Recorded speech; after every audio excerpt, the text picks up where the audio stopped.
Hi, my name is Attorney Walter Rudolph Hnot III. We're going to be going on to question 17 of the top 200 Social Security disability questions you are likely to hear at a hearing. Let's go ahead and begin. 17. What is the highest level of education that you completed, not just started? And can you read and write? So that's really a dual question situation, but we throw it together because most people can read and write.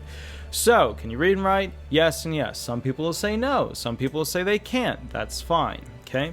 Then we'll go into a different set of questions. But the big one here is, what is the highest level of education that you completed? Now remember, this is not where you went to 9th grade and you didn't actually finish it. This is where you went to 8th grade and completed it. This is not a situation where you made it to 12th grade and they didn't give you your certificate, right? But you did attend some ceremony. This is where you actually completed it, actually finished it, actually got a diploma, actually finished that grade, etc. Okay, what I traditionally hear from a lot of people is that they're either, they've either dropped out at 8th grade or 9th grade, they've got a diploma from their or a GED equivalent, they've got 1 or 2 years of college or 4 years of college. I almost never hear the master's or the Juris Doctor and things like that. I literally get a claimant with one of those, probably, well, the doctorate level is very rare. I get probably 20 of those a year. If I were to say the master's level, actual achievement for education, it's probably about 50 a year of those.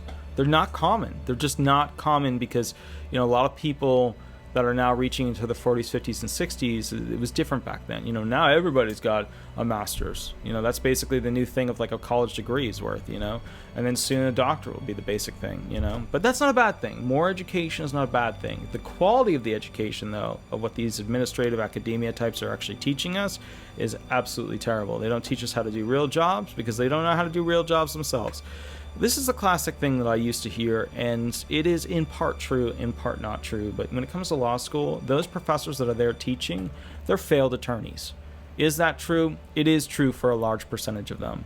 There are some there that can go out and make tons of money. But for the large part, law professor teachers are failed attorneys. And you're not going to see that so much at the Ivy League schools, but pretty much for most law schools, law school professors are failed attorneys. They can't do it out in the real world, so they go into the protection of the academia market. Okay?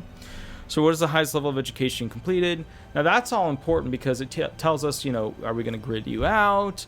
Do you have the capacity to do higher level work like, payroll, scheduling, managing people, training people, all that jazz. So you have to understand, we're looking to see where you are at because the less education you have, the less work experience you have, the older you are, the easier it is to grid you out in this system. All right. My name is Attorney Walter Rudolph Hnot III. I'm with Disability Resolution PA. If you want the most up-to-date